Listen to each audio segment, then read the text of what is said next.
Hi, Amber.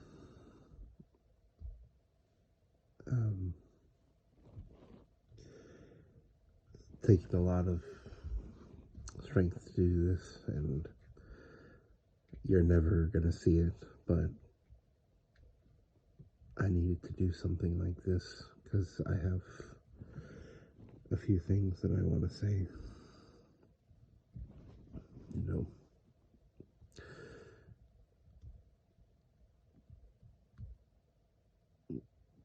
first things first, you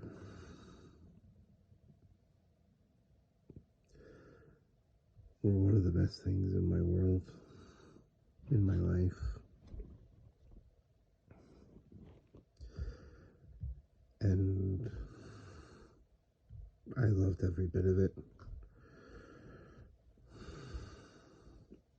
I've been doing a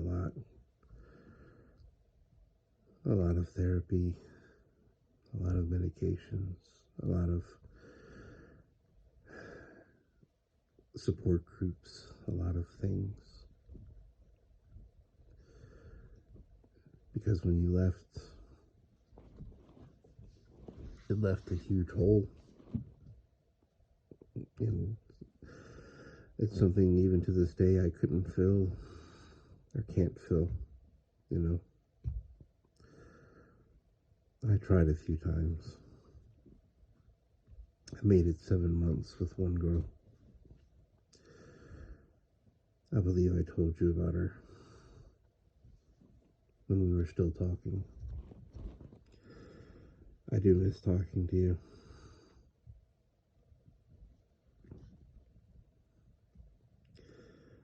I miss a lot of things, you know, a lot of things that about you that made everything seem right in the world.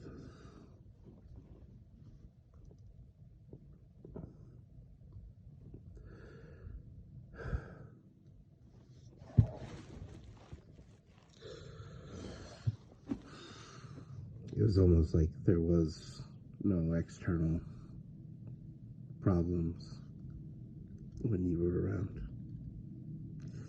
Certainly in the beginning, it was all fun, great times, you know. Sure, we had a few bumps, you know.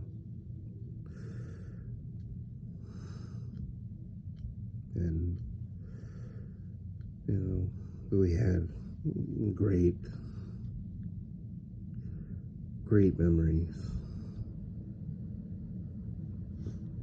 that I cannot get out of my head. Nor do I think I really want to. Because you were very special to me.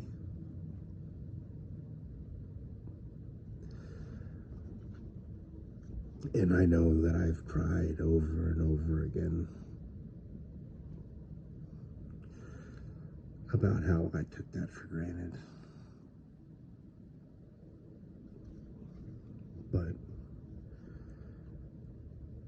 I have to stop doing that. Because the more that I look back on it,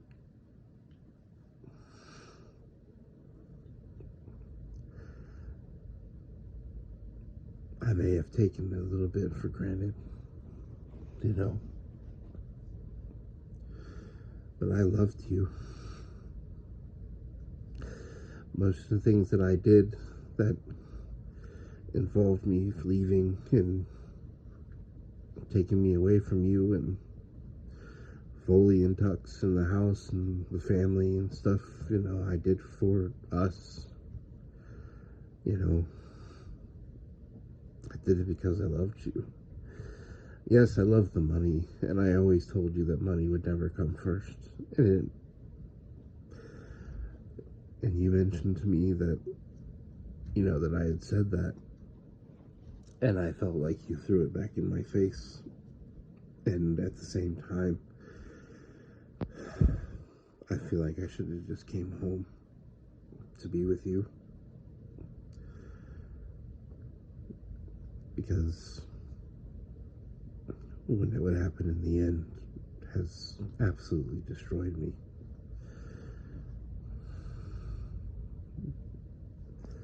I broke into a million pieces when you left. Tried to do more than just fall apart. Tried to leave this place, this world, you know. That's how messed up I was. It's taken a very long time. I put the pieces back together, and then they'd fall apart again, and then I'd start to rebuild, and they'd fall apart, and then I think I was getting somewhere. Finally reached my neck out to see someone new and try to start over, thinking the puzzle was, fixed, and turns out I put the pieces in the wrong order. Ended up driving the person that I cared about after you away because you were still there. And the things that have been marked into my brain, the distrust, the abandonment, the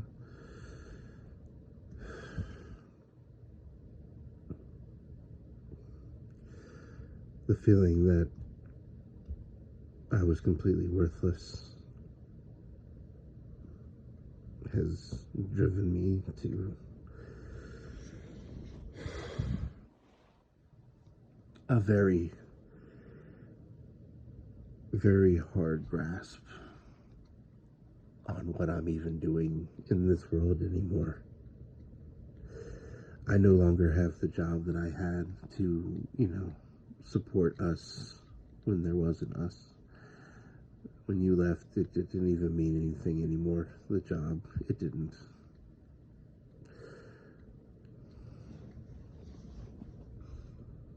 There's so many things that I would like to say, so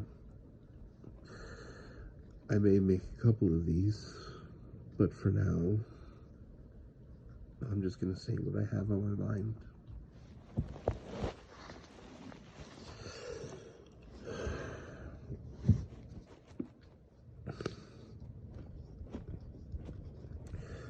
When you told me that you hadn't been wearing your ring for 2 months, my heart sank to my feet.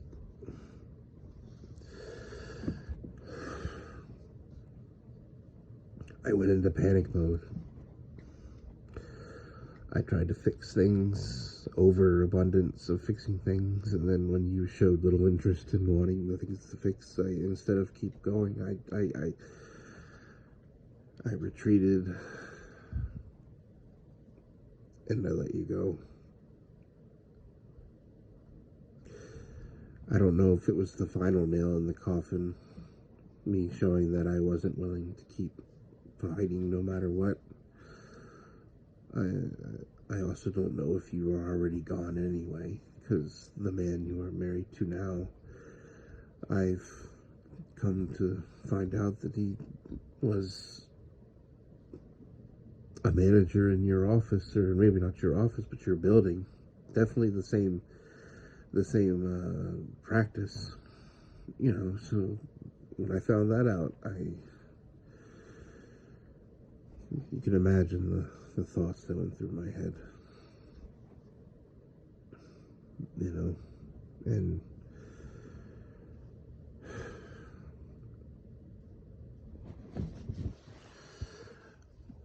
but I'm choosing to think that you wouldn't have done that, even though you've proven earlier than that you would do something like that with Bruce. I'm actually going over that in therapy right now, and it's tearing me apart, but I'm getting stronger every day after,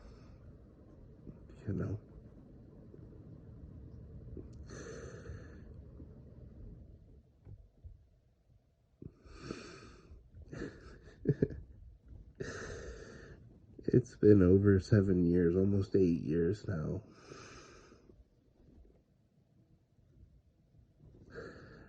And I have let no one drag your name through the mud.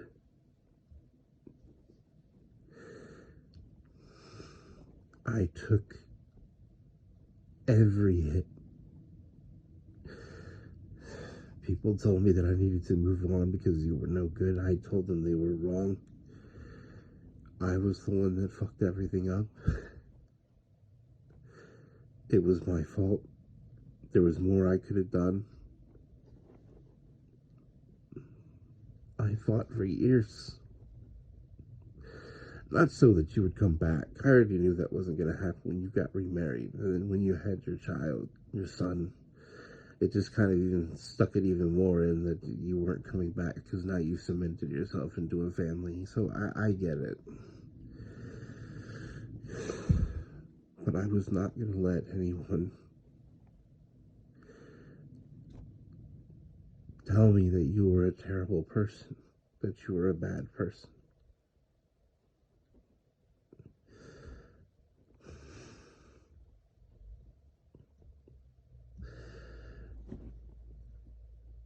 And I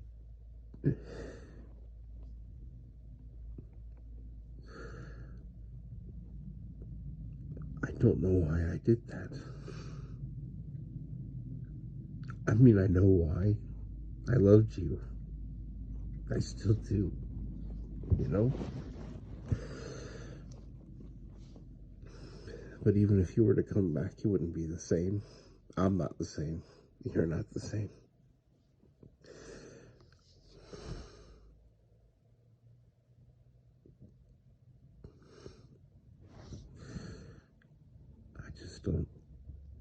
I don't know why I did what I did. Why did I stick up for you and every single person? It's one thing if it's people that never liked you in the first place say something, I can get it, but everybody said it. Everyone around me said that you left me when I got sick because you couldn't handle it. And I told them that no, that's not why she left. You don't know what you're talking about. You don't know. I was so screwed up to her. That's what I would tell them. Because no one was going to change the girl that I fell in love with.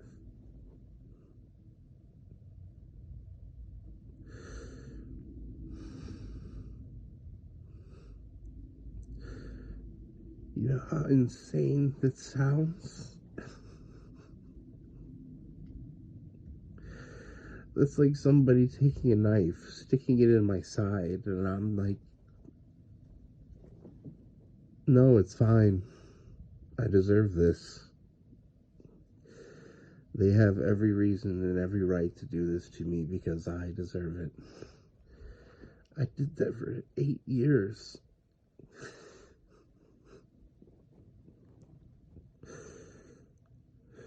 It's almost a quarter of my life.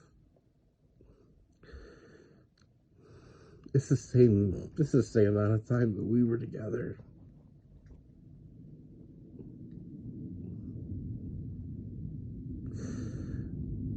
When you had your lawyer send me the divorce papers,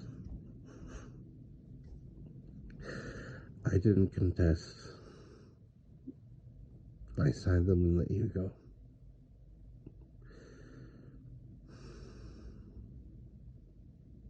Because it is what I deserved. It is what I believed that I deserved. I didn't even get a lawyer to fight back, to get something from you that you had taken from me.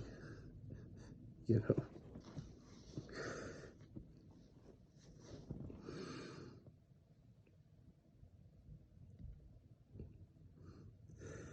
I didn't have any time to be angry. No time to be mad, no time to even be upset.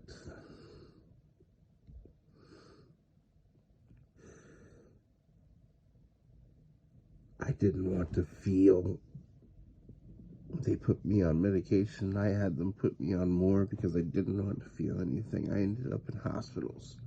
You came to visit me the first 2 times.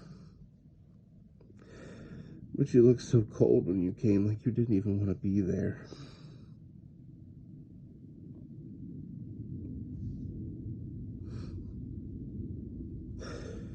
And you told me that you loved me in sickness and in health, but when I got sick, you left. And I'm so tired of every time I hear your name falling apart.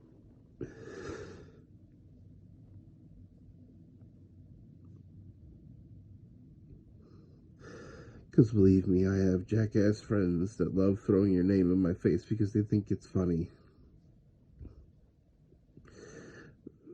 They don't understand the pain that it does. But I don't even blame them because they're ignorant. They've never known anything like this.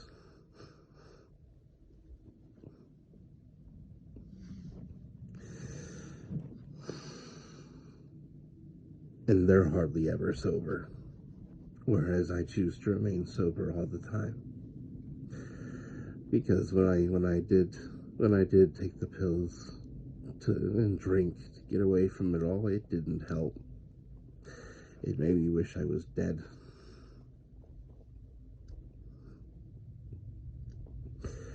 And this kind of what I want is for you and your memory to be dead to me.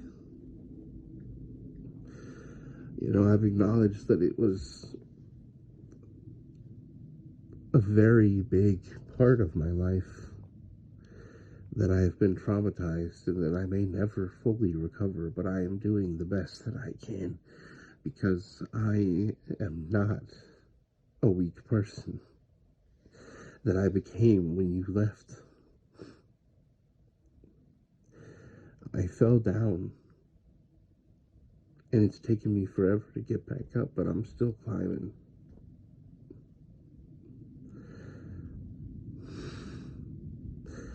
And I really wish you could hear this right now because I need you to know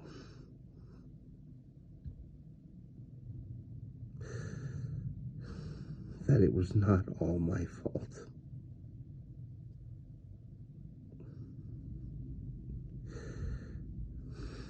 I tried and tried.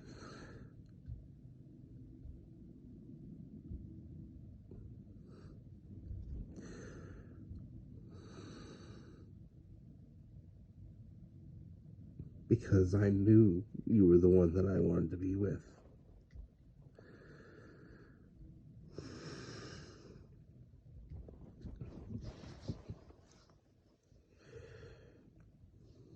But I guess that wasn't the same for you.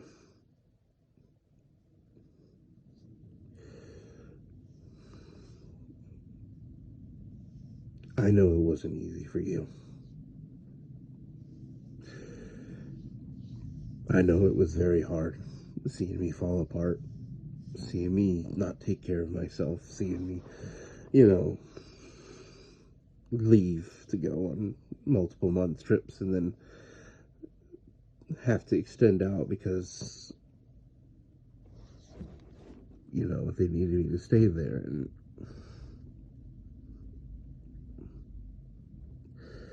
you don't think that every day I wish I could go back and change that, when they gave me the ultimatum to that's the thing you don't understand, because I didn't want to worry you about the things that they said to me at work. If I could have left any time to come home.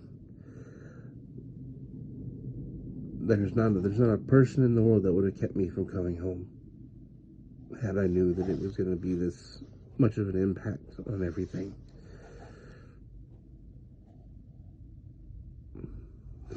But it wasn't that easy for me to come back. You see, when I was on those trips, they relied on me because of how well I did my job, you know, and how I was willing to do things that, you know, a lot of the other people were not super on board with, you know, and it came with consequences, you know. Whenever I decided I wanted to try to take leave to go see you, to come home because, you know, everything was falling apart here, they threatened me with, well, if you do that, we may not be able to take you on any more trips. And I, you know, I'll admit I was weak. I should have called their bluff and went home. I should have, because like I told you, money was not more important, but our future was important. You thought I never wanted kids, and that's a load of crap. I did want kids. I just didn't want them right away. I was 25. You were 21.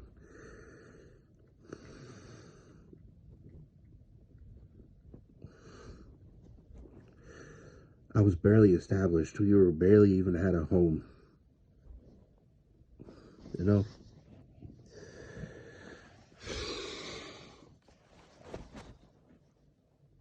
And these things, you know,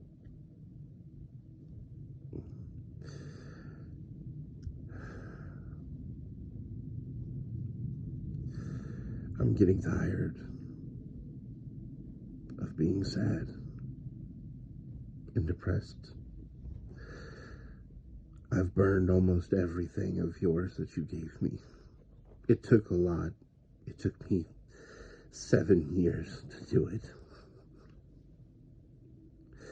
But I finally did it. And now I can't run back to it. I can't keep letting you in. I have to gather myself. And I have to pick myself up and keep going.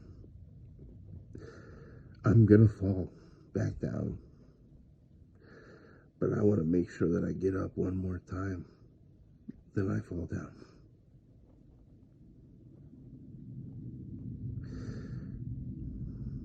Because you were my world. And you will always have a place in my heart.